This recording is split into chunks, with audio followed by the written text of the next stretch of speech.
la CEDEAO n'a jamais été une organisation crédible, pour ne pas dire démocratique. Je vais vous dire pourquoi.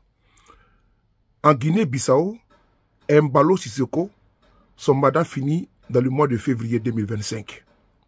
Parce qu'il a prêté serment en février 2020. Ce qui s'est passé, c'est que l'opposition a mis un recours auprès de la Cour suprême. Et la Cour suprême a statué en septembre 2020. Écoutez-moi très bien. Pendant ce temps, Embalo a dirigé le pays. Il a fait 5 ans. C'est-à-dire que de février 2020 à février 2025, à septembre 2025, Embalo a dirigé le pays tranquillement. La Cour suprême a statué et a validé la victoire de Embalo. C'est important. Donc, Embalo, février 2020, février 2025, ça lui fait 5 ans de mandat. Mais non, Embalo dit non, que lui, son mandat finit en septembre 2025.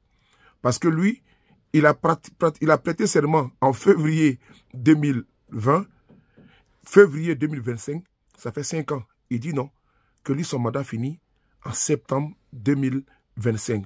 Soit le jour où la Cour suprême a validé lui sa victoire. La question que l'on peut se poser, entre février 2020 et septembre 2020, qui dirigeait le pays? C'était bel et bien Embalo. Embalo était-il payé par les contribuables bissau-guinéens? Oui. Mais ce monsieur dit qu'il ne reconnaît pas tous les mois qui se sont écoulés où il a présidé les destinées des bissau-guinéens. Aujourd'hui, il n'y aura pas d'élection en Guinée-Bissau, bien évidemment, parce que Embalo ne veut pas quitter le pouvoir. Souvenez-vous, en septembre, précisément le 11 septembre 2024, Embalo avait dit qu'il ne va pas se représenter pour un 3e mandat. Mais il a fait un virage à 360 degrés. Précisément le 14 septembre 2024, il a dit que non, qu'il peut faire un 3e mandat, mais si ses partisans lui demandaient ça. Donc, M. Embalo n'a jamais eu l'intention de quitter le pouvoir comme Alassane Ouattara en Côte d'Ivoire. Mais mieux, la CEDEAO fait silence radio et dans un silence complice. C'est cette même CEDEAO qui avait décidé d'envoyer des militaires, des bataillons pour aller intervenir au Niger. Et le même Embalo était également dans la danse. Mais Embalo me fait penser à un monsieur, l'ex-président du Burundi, Pierre Nkurunziza. Frères et sœurs, Pierre Nkurunziza a fait la même chose au Burundi où il ne voulait pas quitter le pouvoir. Qu'est-ce qui s'est passé au Burundi? Pierre Nkurunziza a pris le pouvoir. Il a été élu au suffrage universel indirect. C'est-à-dire que c'est le Parlement réuni qui a voté Pierre Nkurunziza. Il a fait un mandat de 5 ans. Après ce mandat de 5 ans, il y a eu maintenant un autre mandat où il a été élu par le suffrage universel direct, c'est-à-dire que par le peuple. Ça lui fait 2 mandats.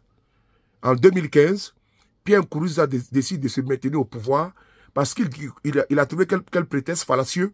Il dit qu'il a été élu, comment dire, parce que son premier mandat, il n'a pas été élu directement par le peuple, donc ce mandat n'est pas considéré comme étant un mandat direct, donc lui, ce n'est pas un mandat qui est valide.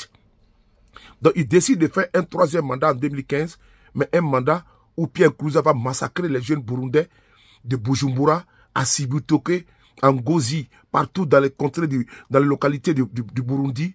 Ces miliciens qu'on appelle les jeunes Imbonerakure, c'est des miliciens, ont fauché la vie des centaines. Il y a eu des fausses communes au Burundi, parce que ce monsieur a voulu s'agripper, s'accrocher au pouvoir. Mais il est parti, paix à son âme, il a quitté ce monde-là sans le pouvoir, sans le fauteuil présidentiel. Et revenons dans le cas de Embalo. Embalo avait dit, dans le cas du Niger, en août 2023, Embalo avait dit que ce n'est pas parce qu'ils ne sont pas intervenus au Mali et au Burkina qu'ils ne vont pas intervenir au Niger pour réinstaller Bazoum et pour réinstaller la démocratie au Niger. Mais le 3 mars prochain, c'est-à-dire que dans quelques jours, dans moins de 20 jours, Embalo est censé quitter le pouvoir. Son mandat est terminé. Embalo refuse. Le corps électoral n'a pas été convoqué. Je vous pose la question suivante. Pourquoi la CEDEAO ne met pas la pression sur Embalo afin de le contraindre à organiser les élections et à quitter le pouvoir? C'est la même chose que la CEDEAO a fait au niveau du Sénégal, quand l'opposition a été réduite en néant par Macky Sall, quand Ousmane Sonko et Bassirou Diomaye Faye et pléthore de militants du PASTEF ont été emprisonnés. D'autres ont été arrachés à la vie par les nervis de qui? De Macky Sall. Frères et sœurs, on a vu les mêmes cas en Guinée avec Alpha Condé qui a fait un 3e mandat. La CEDEAO est restée taiseuse. Et n'oubliez pas les satrapes d'Abidjan, Alassane Ouattara, qui a fait un 3e mandat et avec son lot de chaos. Mais la CEDEAO est restée silencieuse. Nous sommes également dans une situation où, aujourd'hui en Guinée-Bissau, Omaro Sissoko Embalo refuse de quitter le pouvoir et la CEDEAO, des complices, des corrompus, des vendus, ne veut pas mettre la pression à son petit ami. Et c'est ce monsieur qui a voulu donner des leçons de démocratie, où ça, dans la CEDEAO, en voulant jouer les interventionnistes au Niger pour lui réinstaller une pseudo-démocratie. C'est ce monsieur qui a voulu le faire, sans oublier Patrice Talon, qui a criminalisé, judicialisé tous ses opposants encore dans son pays, le Bénin.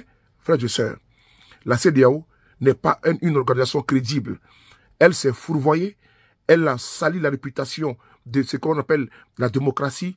Et aujourd'hui, la CEDEAO est une coquille vide. Elle n'est plus respectée. La CEDEAO des peuples, 50 ans après, c'est vraiment un regret.